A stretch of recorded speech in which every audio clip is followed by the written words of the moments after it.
Alright guys, this is our review and beginner's guide for the DJI Neo.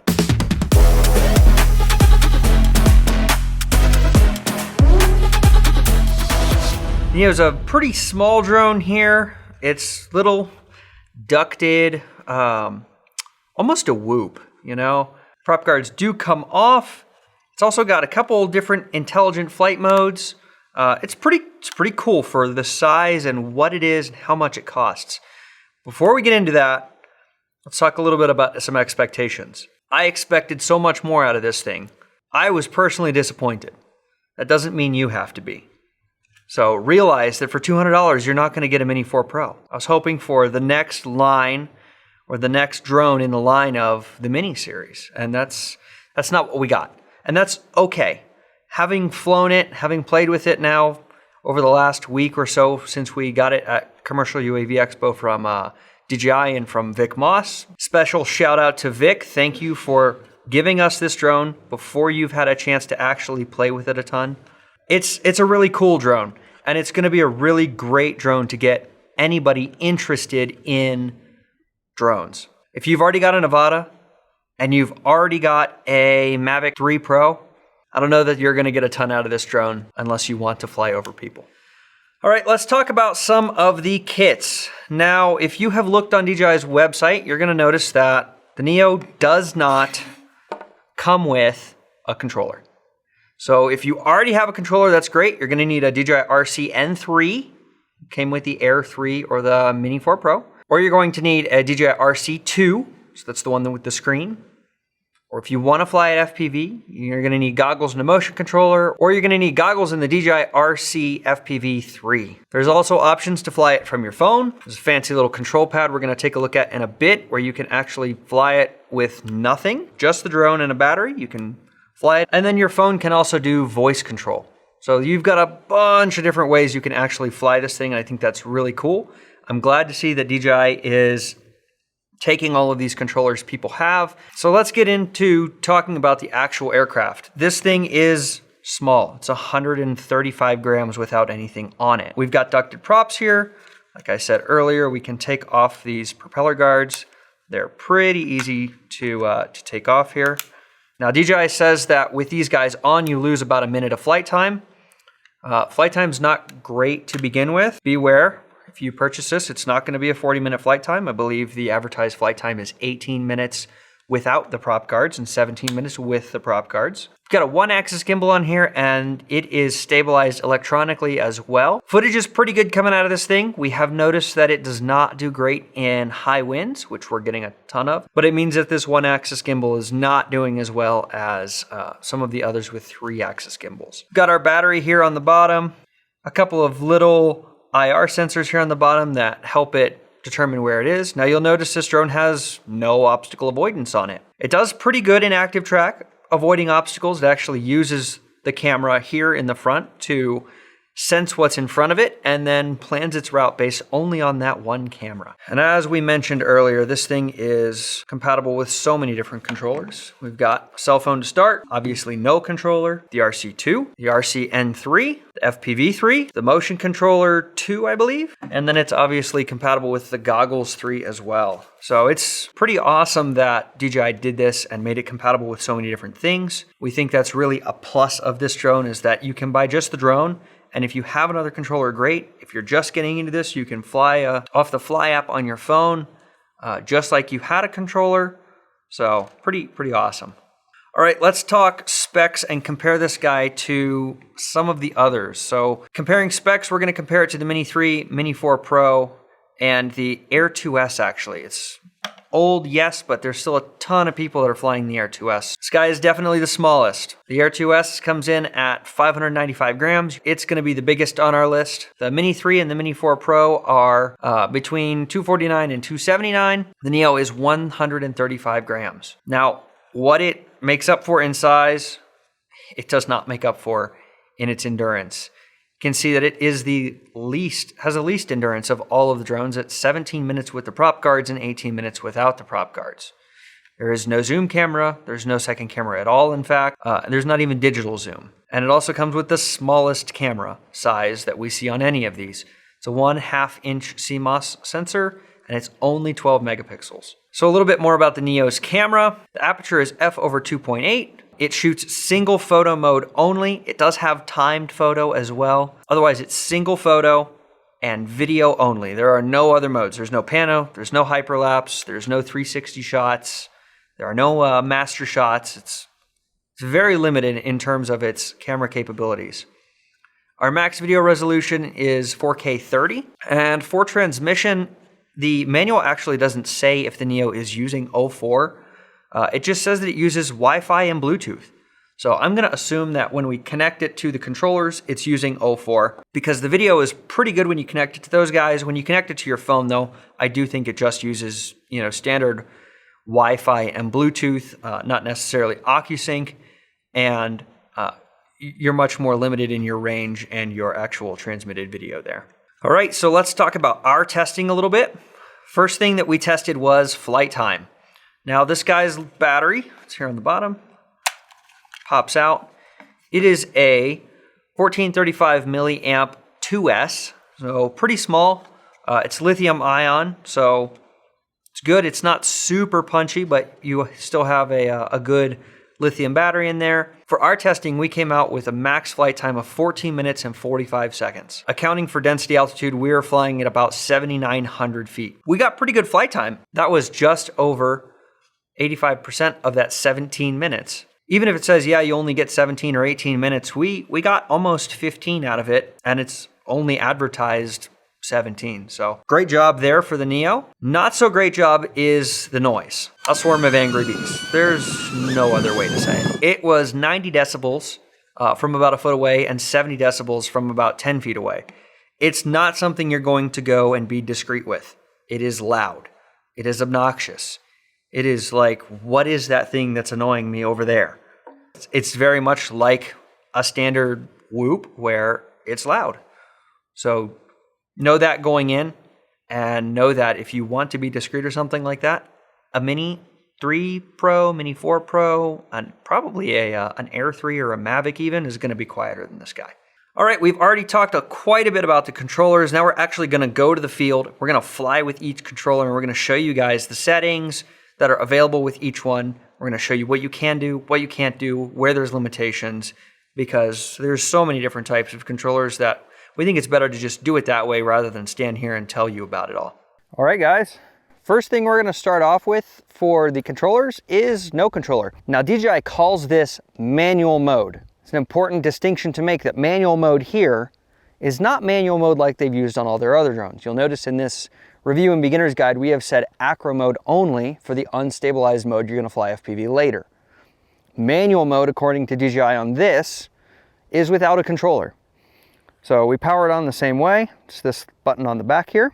It's gonna boot up, do its standard DJI checking of the ESCs and all of that. On the top, we can see the battery percentage, and we can see a couple of the different modes here. So we're gonna go through these modes real quick. These are your quick shots. They're gonna be available in pretty much every single one of the control methods. The ones here without a controller connected are very limited.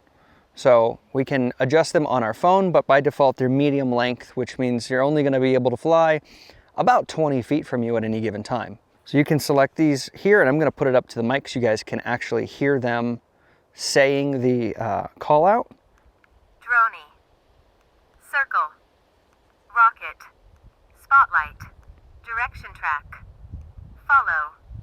All right, so when you're ready to fly this guy, if you're flying like we are under Part 107, be sure you put your remote ID module on there. Ours is plugged in, it's turned on, all ready to go.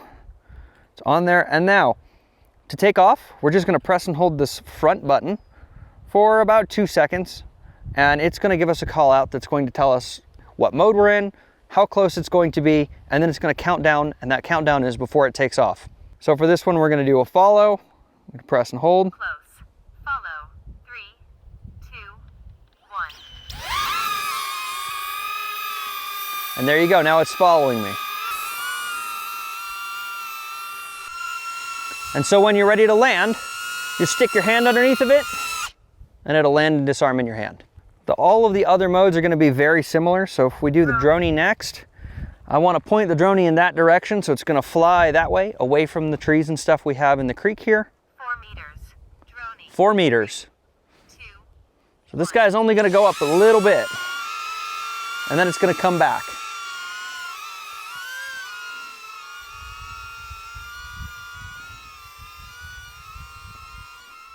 Circle. Next up is circle. This is basically an orbit. 2 meters. 2 meters. Circle. 3, 2, 1.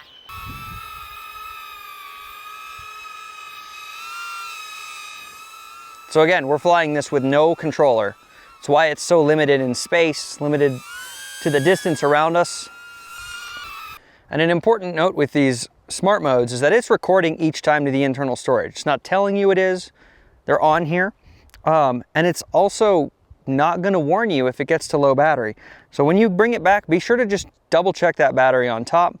I put this guy into follow mode, and I just walked on a trail until it died, basically. And if you're not paying attention, it will just land in place. So if you're doing something fast, like riding a mountain bike or you know, maybe even road biking, this guy could just land on the road without ever actually telling you, hey, I'm landing on low battery. Rocket. Next up is rocket. And these quick shots are going to be the same for all of the different control methods except the goggles. Goggles don't exactly allow you to access the quick shots. That's because obviously you're flying with the goggles on instead. So you're manually flying there rather than looking for these smart modes.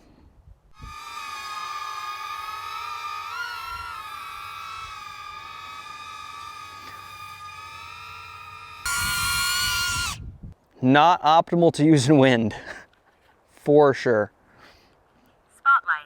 All right, we've got spotlight. This is the Spotlight. next one. 3, 2, 1. And now this is just going to stand in place and follow me.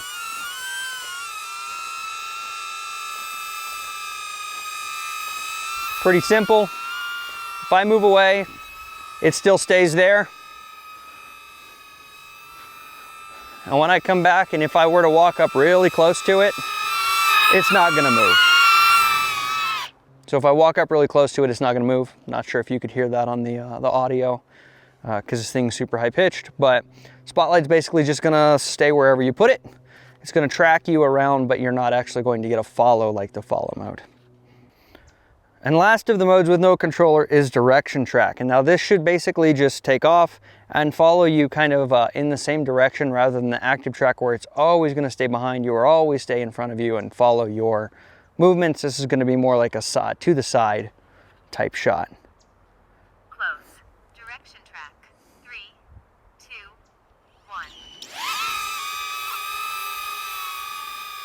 1. All right, there we go. There we go.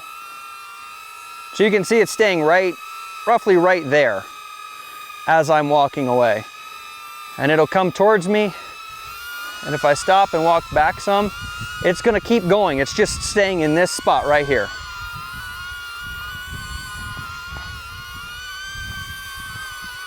Ooh. Not so happy with the wind. So that's going to be all of your quick shots and the modes you can fly basically without any controller. This includes your phone or voice control. All right, so we are already connected. We just brought up the Fly app on our phone. You can already see that my phone has found the Neo. I've already bound to it basically. Once you bind to it, which is just connecting to it in the Fly app using your Wi-Fi, you are going to be able to see it here when it pops up. You can just click connect. Should be connecting to the Neo now.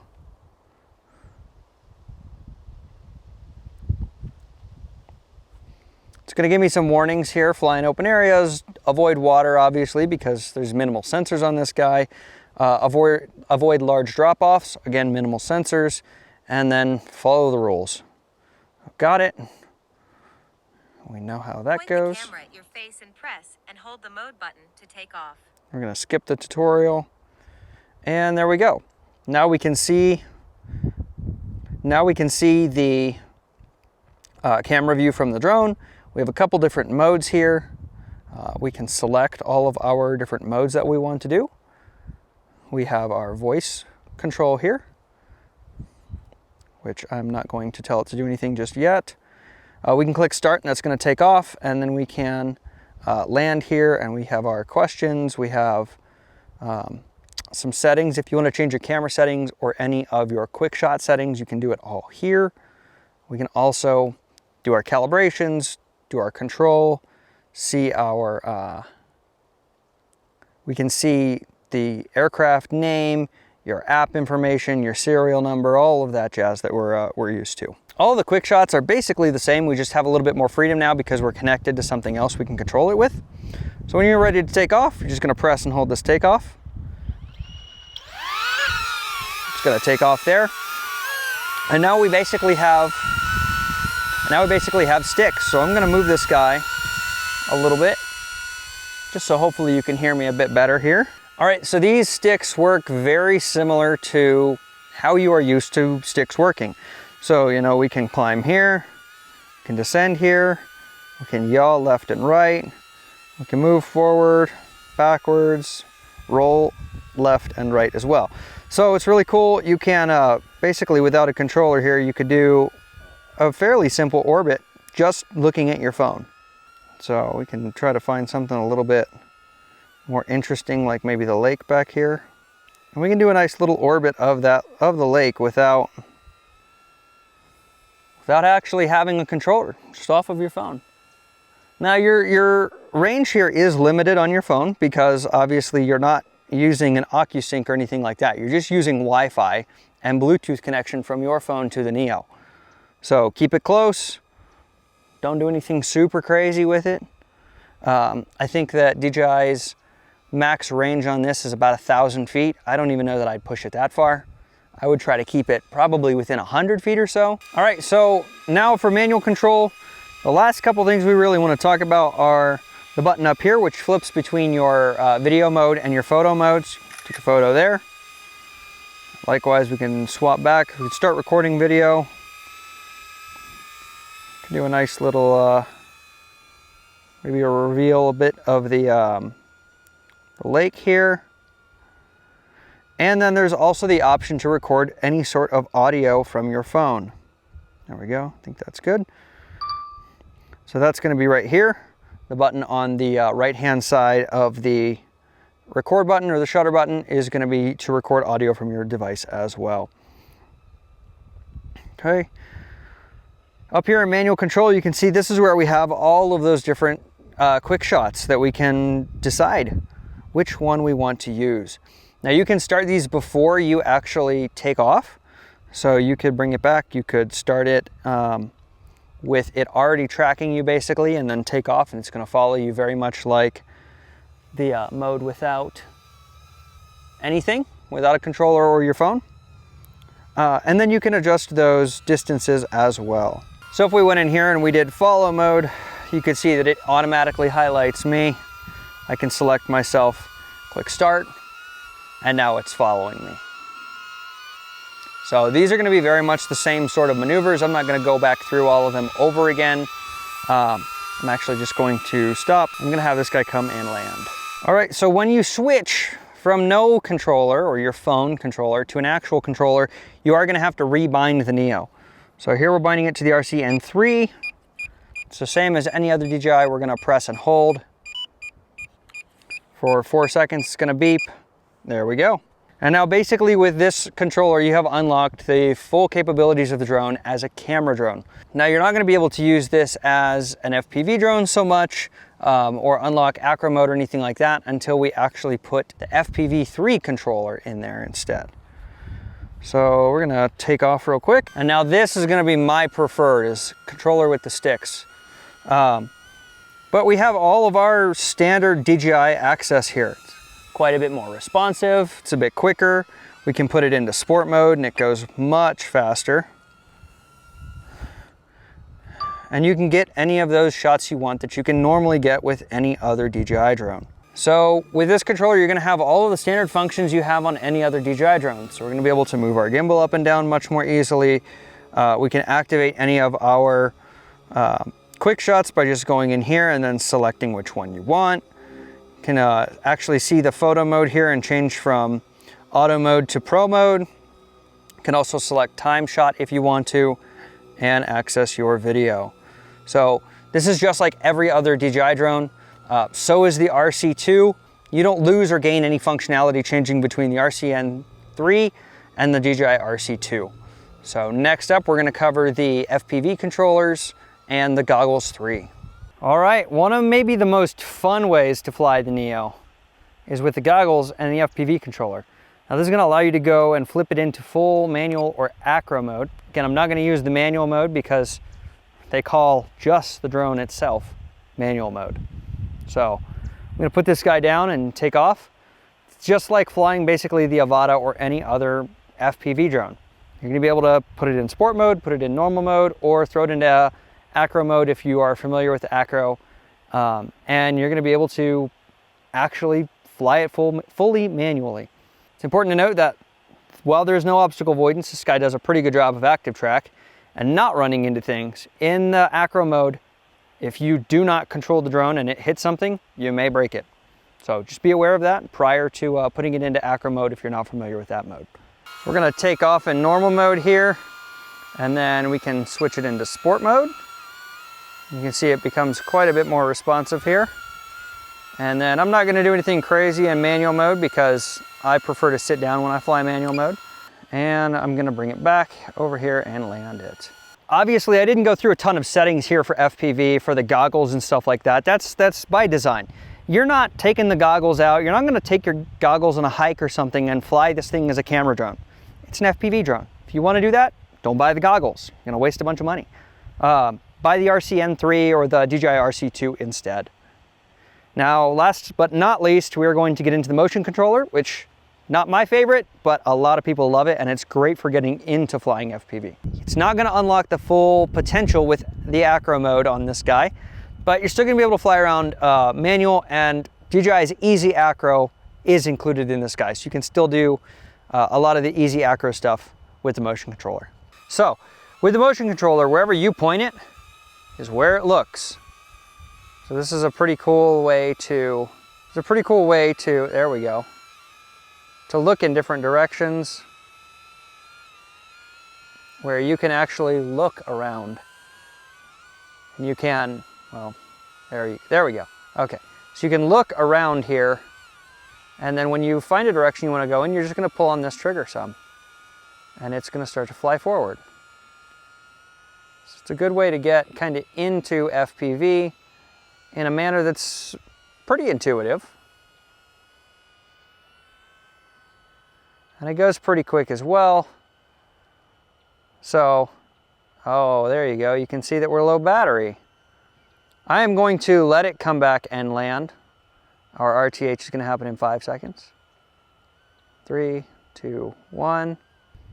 Now the great thing about this drone is if you're Part 107 like we are, you can fly this over people. It's 135 grams, it's got enclosed propellers, and we've equipped it with remote ID. So that means it fits all of the requirements for Category 1. You can legally fly this drone over people. You don't have to give them notice. You can fly it in transit over vehicles as well. So you may have seen some folks walking back and forth behind us. We haven't been worried about them. We're allowed to fly over people. So it's a very, very good pro of this drone for folks who are Part 107. Otherwise, if you are flying Part 107, I think that there are better drones to get, honestly. I don't think this is a pro level drone. The camera is good enough, but it is not what we see out of the Mini, the Air, or the Mavic series. So if you're looking for much better quality shots, just get a Mini 3 Pro or a Mini 4 Pro, or even an Air or a Mavic. All right, we're back in the studio. We're gonna cover a little bit more about the camera. I'm gonna show you some of our camera chart testing. Here you can see part of our camera chart for all the different ISOs, and you can tell that once you get to ISO about 400, things start getting grainy.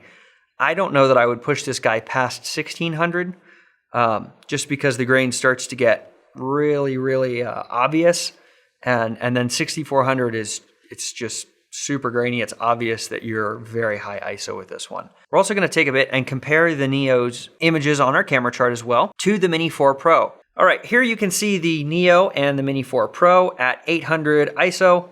You can see that the Mini 4 Pro is quite a bit better than the Neo. There's much more grain in the Neo's image rather than the Mini 4's image. And all of the lines in the Mini 4 are very crisp, while the Neos are fuzzy. ISO 100, the Neo is also not doing as well as the Mini 4, and it shouldn't. Remember, this is a $200 drone or so that we're comparing to an $800 drone or so. Mini 4 Pro at ISO 3200 versus the Neo at ISO 3200. You can really see now the grain that I was talking about earlier. We're not getting as much depth in that piece of grass up top in the image. There's just a lot of noise on that Neo. Our colors, though, are doing well. Pretty true to life, even though there is some noise there in those, the yellow, cyan, and magenta. And then here's the big question. Can you still take good pictures? And the answer is yes. This is a pano that we captured at Watson Lake. It's one of our favorite places to fly here in Prescott. And the picture looks great. You know, no, there's not a pano mode on this. Yes, we had to manually stitch this in Lightroom. Yes, you can play with this in Lightroom a little bit. You can still take great pictures with it. It is a great entry-level drone for someone who is just looking to have fun. Basically, what we're saying here is that if you're Part 107, this is probably not the drone for you. Maybe. We're going to get to that later. For video modes, we have 2 video modes. We have 4K 30 and 1080p 60. All right, let's talk about intelligent flight modes. And for this, we're going to head back out to the field. We're going to talk about normal, cine, sport mode, and then all of your special modes up here. Now let's talk about some safety features. Now the Neo has all the safety features basically that you would expect in a small DJI drone. It's got RTH, it's got emergency prop stop, and it has geofencing. There is no air sense on this guy, so don't be expecting to see other aircraft using ADS-B on this drone. Some final thoughts about this little guy. Things we like, we love the price. We love maybe the biggest for Part 107 operators that this can be a Category 1 drone. Now, as a pro or a con, depending on how you're flying, this guy does not have remote ID built in. So for anybody who wants to fly this under Part 107, you need to get a little remote ID module. Now this guy is the Drone Tag BS. It's great, it's like 5 grams. Just Velcro it on the back there. Now you are good to fly Category 1. So you can fly this over people. You can fly it in transit over moving vehicles. Remember, this only applies for Part 107 operators. You got to register this drone. It has to have the remote ID module on it at all times that you are flying this. If you want to just fly it for fun, you don't need remote ID. Again, that could be a pro or a con, depending on how you want to fly. We also like the charge time. Using the DJI battery bank, we're able to fly 20 or so batteries over the course of about 4 hours. So you're just constantly charging with the little charging hub here. It charges all 3 at the same time, so that's awesome. You always are charging batteries when you've got it plugged in. The controller compatibility is another great one. There's so many people who have 3, 4, 5 drones, and you can just pick one up, buy the Neo, pick up whatever drone controller you have, and use it. Now finally, acro modes. You can fly this guy full acro mode with the goggles and the FPV3 controller, and not have to buy an Avata or something like that. So if you've already got goggles, you know, this may be a good choice for you. I don't know that I would recommend buying this and a set of $500 goggles, but that's ultimately up to you. And now, some things we didn't love. Again, remote ID. Personally, I fly everything under Part 107. It's what I'm most comfortable with. I have the certificate, might as well use it.